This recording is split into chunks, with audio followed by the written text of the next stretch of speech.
It's time for our first panel session about adapting to change. Hello, my name's Maisie McCabe and I'm UK editor at Campaign magazine. We're here with a distinguished panel to discuss how you can adapt to change.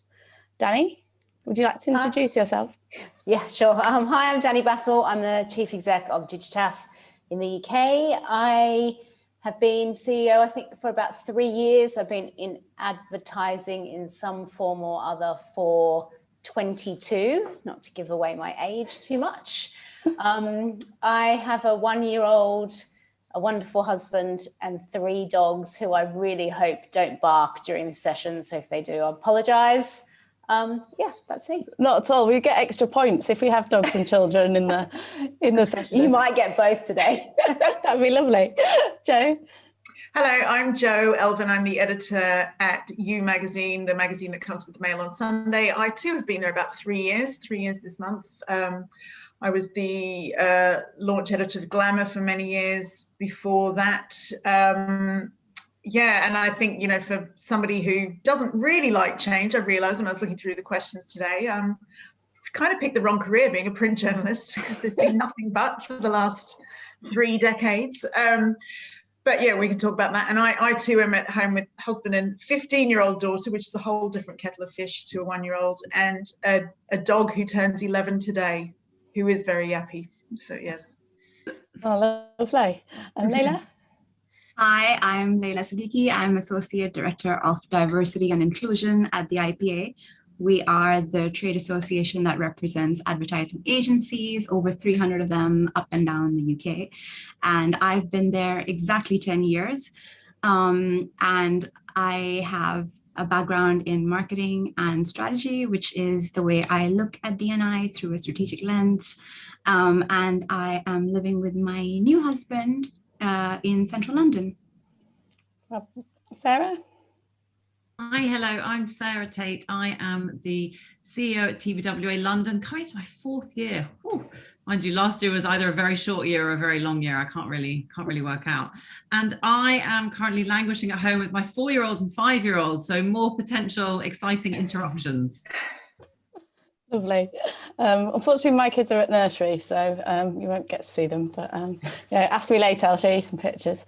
But we've all been through lots of change in the last 12 months. And I just wondered if we could start with, is there anything that you've learned about how you kind of have adapted that you think you'll take through into whatever the new normal is? Yes, should I start? Yeah, I might as well. I have learnt to roll with this a bit more, I think. Sarah just mentioned earlier before we started recording that she's a bit of a control freak, and so am I. And I think more than anything, having a baby a year ago, then going through a global pandemic has taught me that you cannot control really anything anymore, and adapting to change is just the way it has to be to survive. And I think I'm doing all right, actually. Sure. Yeah, some days better than others. I've had the same thing. I mean, I'm a strategist by trade, a planner by trade, so I love a plan. And then as a CEO, clearly, you know, I'm setting a direction for the agency is what it's about. But same, I've had to learn to kind of roll with it a little bit more, but also realize that saying you know where things are going and this is a clear plan, it also, people start to distrust you after a while. You know, you can't, we've all had it with the government, right? It's going over here, no, it's going to be like this. And actually, it's much better to say to myself, it's okay, you know, let's take things as they come, but also to sort of say to my team around me, we know this is what we know, and this is what we don't know, and that's okay. So I think we've all had to sort of bring our time horizons much, much shorter. And that has meant quite a mental readjustment for me, sort of working out how to get up and move forwards when you don't, you know, to start moving when you don't know exactly where you're going to end up.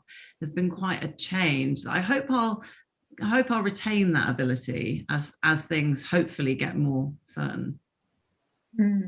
Well, I mean, I look back over the last year at some of the stuff we've been producing. And I sometimes I can't quite believe we did some of the things we did, particularly in the first half of the year when it was, you know, a really full lockdown and there was no wriggle room on people who could class themselves as essential workers and things like, you know, so we're doing a lot more things under strict guidelines now, like photo shoots for the magazine. But back then I would lie awake at night thinking, well, what the hell am I going to put in this thing? You know, it's the deadlines are relentless. The weeks pile on top of each other, and there were no photo shoots. There were no television shows and films to promote. There was no content, and we had to be incredibly creative as a team and think laterally.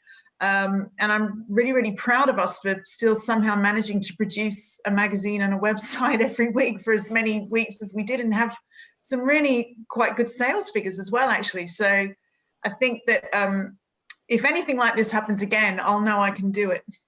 Yeah, that's very positive. Has it changed how any of you feel about, say, remote working? You know, were you kind of proponents of that, you know, and flexible working presumably to a certain extent previously? I was such a refusenik. I was looking back through. I'm stealing that. I was looking back through some of my Instagram posts from a year ago the other day, and one of my first ones, I remember I was absolutely furious at being forced to work from home. I was like, you know, I can't do this. I need a team. I need to interact with people. This is just not going to work. And that's when I thought it was going to be about 5 days. So and I was just like, so I thought, we better get on board with this. And slowly, it didn't take long to kind of think, okay, we can do this. And I think that I don't think I've been an unfair boss in that sense before, but I will be honest and say, when people have said, oh, can I please work from home this day or that day? It's not that I don't think they're going to do the work. It's not that at all. I always sort of worry about how it impacts on everybody else in that office. And I have noticed that when we were all working from home, things ran really smoothly. When we're all in the office, things run reasonably smoothly. When we had a situation for various personal reasons over summer where some were working in the office and some were working at home, that was incredibly stressful for me as a manager, to sort of like make sure everybody felt included, make sure everybody was communicating, make sure if you were in the office, you weren't answering the phones for the people who were at home. And so I think that that's why it's that dynamic is why I was always a bit down on it. But to be, you know, the short answer to the question is yes, I have had to rethink that and probably will do in the future. So, yeah. I've had to kind of change. I guess I've had to realize that flexible working is a bit more complex than I maybe bang the drum about previously. I mean, I work 4 days a week, which is quite unusual for a CEO, and I always have in this role. And I'm a member of WACL, and I'm a huge proponent of flexible working. It's proven to keep women in the workplace longer. It's proven to reduce the gender pay gap. And obviously flexibility is about, you know, length of time as well as where you work from, you know, as well as the kind of time shifted hours that you work. But putting it all into practice is much harder. And I think when we go back, you know, when we are able to go back to the office, trying to understand exactly how that's going to work in reality. So, for example, one thing that we've definitely seen is, whilst in theory it's great to be working at home, in practice, the sort of the bonds that hold relationships together get kind of looser, because it can become quite transactional. You send an email, you pick up the phone for a specific thing, you only really deal with your immediate team members. And actually, more and more we've had people saying, can everyone just remember just to say hello and ask how I am? And all of the kind of soft bits around the edge that people really want and need, particularly at the minute. So if you only speak to someone twice a week and you don't say hi to them, you know, in the kitchen when you're getting coffee, just to send an email saying, can I please get da da da?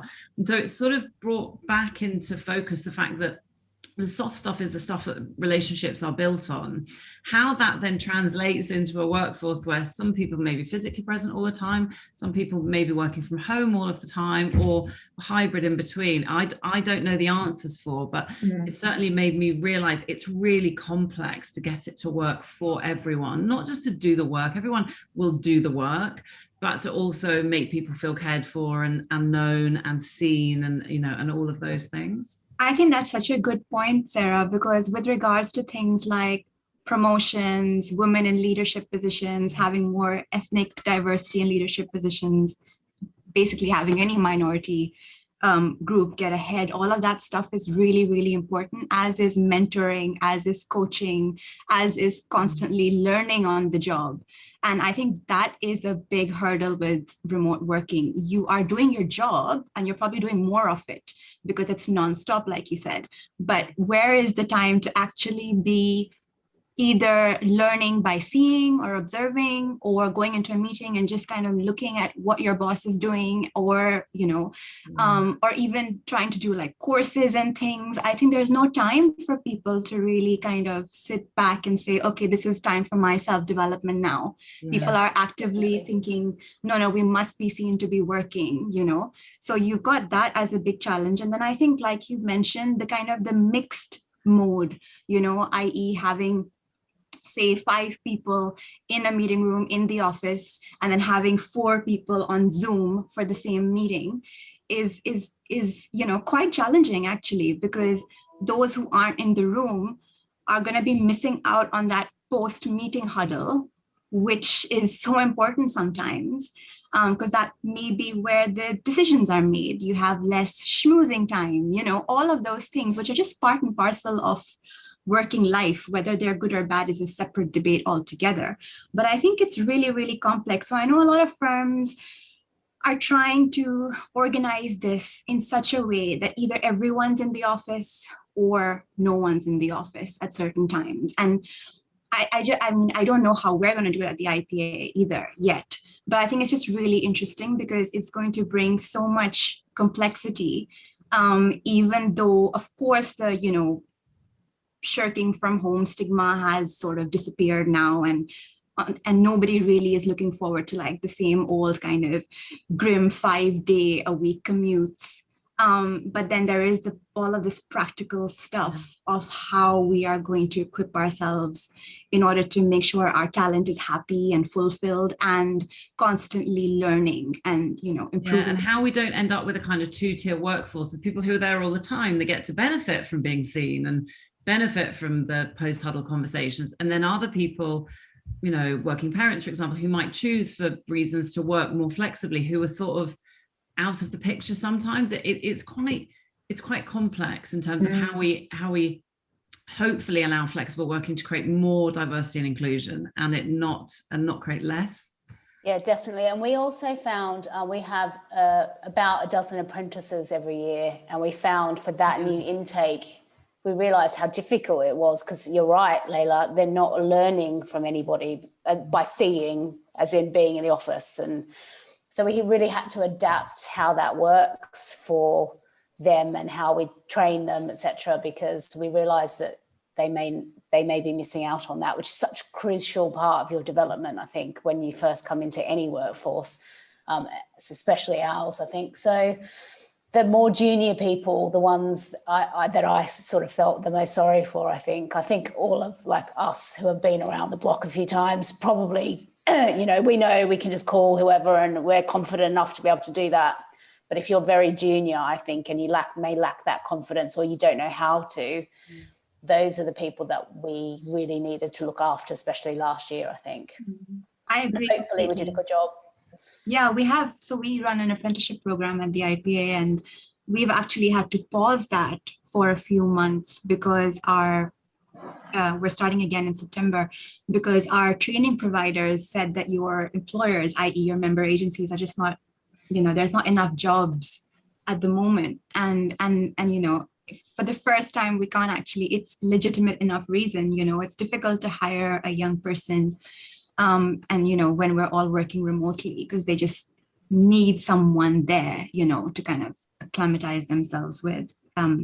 So, yeah, I think that the entire sort of, you know, below mid-level employees, I think it's this time has probably been hugely challenging for them and for anyone who's moved jobs, no matter which level they're at. I'm sure it couldn't be an easy time to move jobs right now. Yeah. Well, I've got a couple of people on my team who I've never met in person, who start, you know, and they're working and they're doing a great job, but it's been completely remote. And I think that must be such a strange situation for them. Yeah. Sort of like check in with them as much as you can. But, you know, me, the boss, phoning and saying, how are you? They're going to go, great. You know, so it's when they don't even really know me. So it's a really strange Why are you one. calling? Yeah. Yeah. I know I'm not checking up on you. I just want you to know that I know you're alive and that you work here. So it's weird. Yeah. Is there anything sort of that happened, you know, maybe in your earlier careers that helped you sort of during this time? Sort of any lessons that you'd sort of already learned that stood you in good stead? Well, I've always had an interest in public speaking. And I've not always been a very confident person, especially as a child. I was quite an introverted child, so it didn't come completely naturally.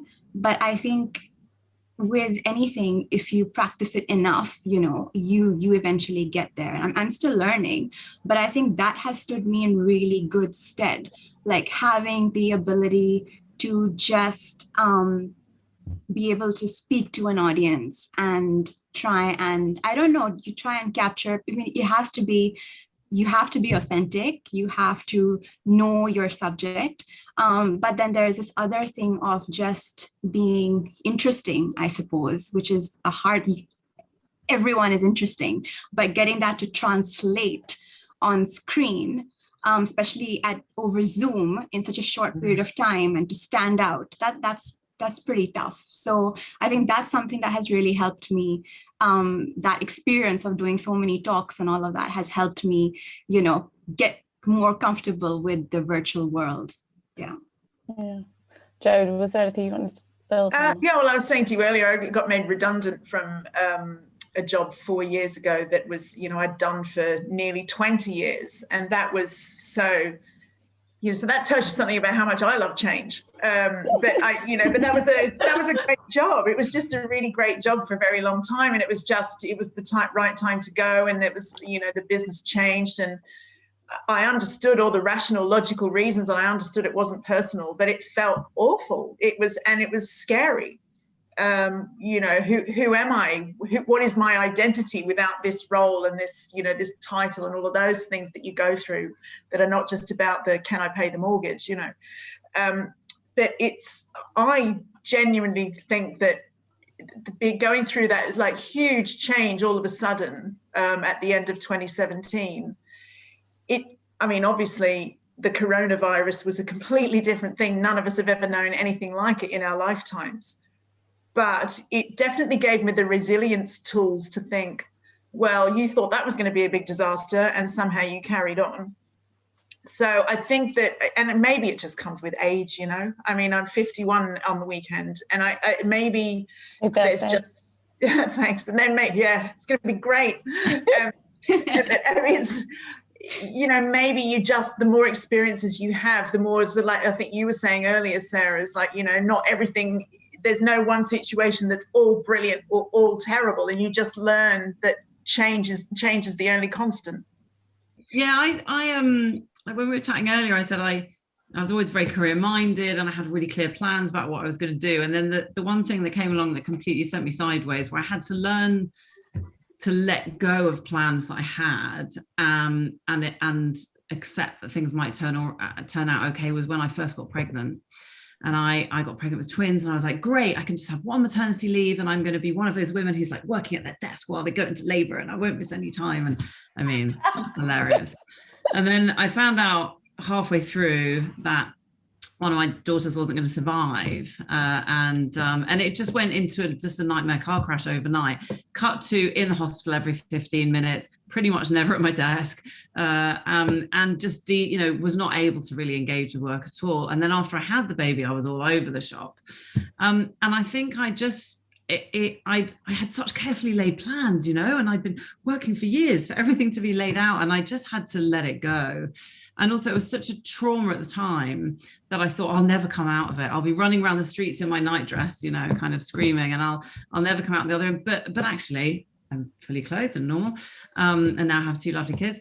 And actually it's not that I took a bad thing and turned it into something good. It's more just that you can go through something really tough, all of your plans be completely upended, like you, Joe, and actually a couple of years later look back and go, I'm in a really good place now. You know, I left the job I was in at the time. I went into another job, and I guess it just makes me a little bit more able to go, this will pass.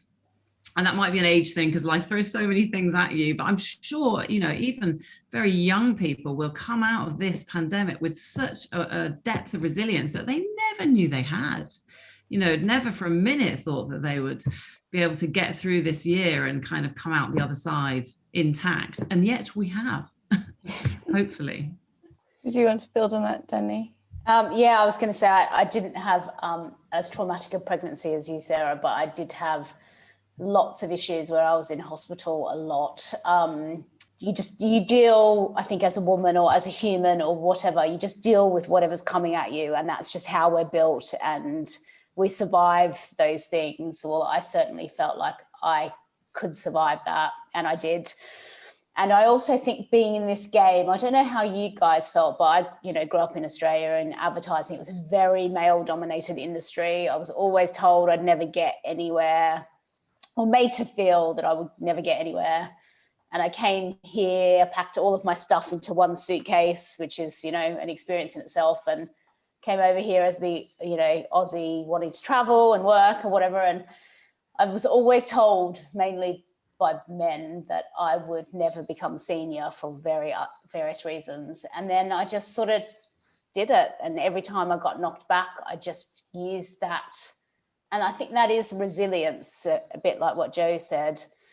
You build that resilience, and I took that negativity and I was just like, fuck you, I'm going to do it my way. And, you know, eventually I did. And I encourage other people to do that too, to take that negative feedback if they get it and work out a way to turn that into something positive, because the best revenge is success, I think.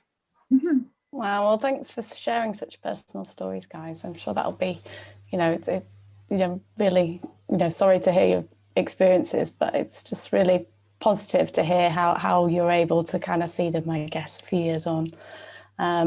We're probably coming up against time now, so I was just wondering, do any of you have a sort of top tip, I guess, for our honorees, many of whom are sort of aiming towards the top, but, you know, potentially got a few rungs to go before they get there? Yes. Yeah. Yes, go for it. Find your people, your levelers in the world, whether they're in your business or out of it. I have one person that I just call probably too often, and they level me back. I don't know, she just has this ability, and she's one of my dearest friends, and I love her to bits.